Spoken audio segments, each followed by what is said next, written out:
क्या होगा जब ब्रह्मांड का सबसे शक्तिशाली दैत्य एक ऐसा वरदान मांग ले जिसे स्वयं महादेव और नारायण भी ना तोड़ सकें। एक ऐसा असुर जिसने स्वर्ग के देवताओं को उनके ही घर से निकाल फेंका, जिसे मारने के लिए ना तो कोई अस्त्र काम आ सकता था, ना शस्त्र, ना उसे कोई देव मार सकता था, ना दानव, ना इंसान, और ना ही 2 या 4 पैरों वाला कोई भी जानवर।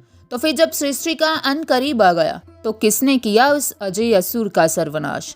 आज हम जानेंगे माता पार्वती के उस रहस्यमय अवतार के बारे में जिसने एक ऐसी सेना खड़ी कर दी जिसे देखकर खुद काल भी कांप उठा। मां भ्रामरी देवी। नमस्कार दोस्तों, स्वागत है आपका संस्कृति पर।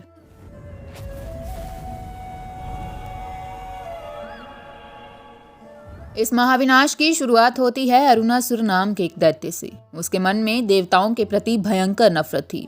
उसने हिमालयों की वादियों में जाकर ब्रह्मा जी की ऐसी घोर तपस्या की कि उसके शरीर से अग्नि निकलने लगी। प्रसन्न होकर जब ब्रह्मा जी ने उसे दर्शन दिए तो उसने अमरता का वरदान मांगा, लेकिन ब्रह्मा जी ने कहा कि जो जन्मा है उसकी मृत्यु निश्चित है। तब अरुणासुर ने अपनी चाल चली। उसने वरदान मांगा कि उसकी मृत्यु न दिन में हो न रात में, ना किसी अस्त्र से, ना शस्त्र से, और ना इस पूरे ब्रह्मांड में कोई देवता, कोई इंसान या 2 या 4 पैरों वाला जीव उसे मार सके। वरदान मिलते ही अरुणासुर अहंकार में अंधा हो गया। उसने स्वर्ग पर हमला कर दिया और इंद्र समेत सभी देवताओं को बंदी बना लिया। अरुणासुर केवल स्वर्ग जीतकर नहीं रुका, उसने धरती पर यज्ञ, पूजा पाठ और गायत्री मंत्र का जाप पूरी तरह बंद करवा दिया। जब देवताओं को शक्ति मिलनी बंद हो गई तो बारिश रुक गई, धरती पर भयंकर सूखा पड़ गया, नदियां सूख गई, पेड़ पौधे जल गए और हाहाकार मच गया। मुनि और ऋषि मुनि अपनी जान बचाकर कंदराओं में छुप गए। जब कोई रास्ता नहीं बचा तब सभी देवता और ऋषि मिलकर हिमालय की ओर भागे और माता आदि शक्ति की घोर स्तुति करने लगे। उन्होंने पुकार लगाई, हे जगदम्बे, अब केवल आप ही इस ब्रह्मांड को बचा सकती हैं। अपने बच्चों की और धरती की ये दर्दनाक हालत देखकर माता पार्वती का हृदय चीत कर उठा।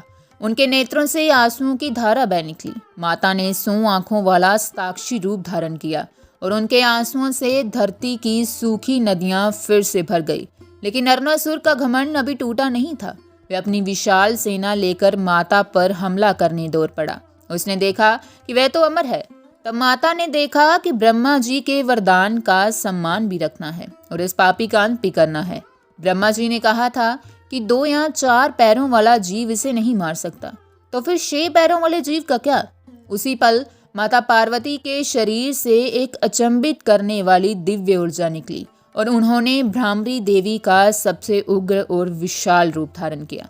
देखते ही देखते माता के दिव्य शरीर से करोड़ों अरबों मधुमक्खियां, भंवरे, ततैए और मकड़ियां निकलने लगी।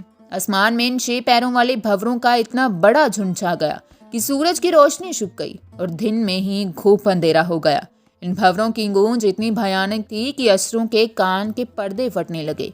करोड़ों मधुमक्खियां की इस भयंकर सेना ने बिना किसी अस्त्र शस्त्र के अरुणासुर की सेना पर हमला बोल दिया।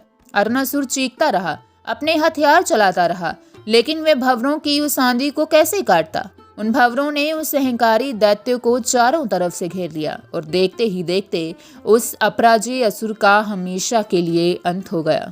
दोस्तों, मां भ्रामरी का ये अवतार हमें सिखाता है कि बुराई कितनी भी बड़ी क्यों ना हो और इंसान खुद को कितना भी अमर क्यों ना समझ ले, कुदरत के पास उसके घमंड को तोड़ने का हर रास्ता मौजूद है। क्या आपने कभी माता के इस भ्रामरी रूप के बारे में सुना था? हमें कमेंट्स में जय मां भ्रामरी लिखकर ज़रूर बताइएगा। अगर ये अनसुनी पुरानी कथा आपको पसंद आई तो वीडियो को लाइक करें और हमारे चैनल को सब्सक्राइब ज़रूर करें। मिलते हैं अगली एक और रहस्यमय कथा के साथ। जय मां पार्वती।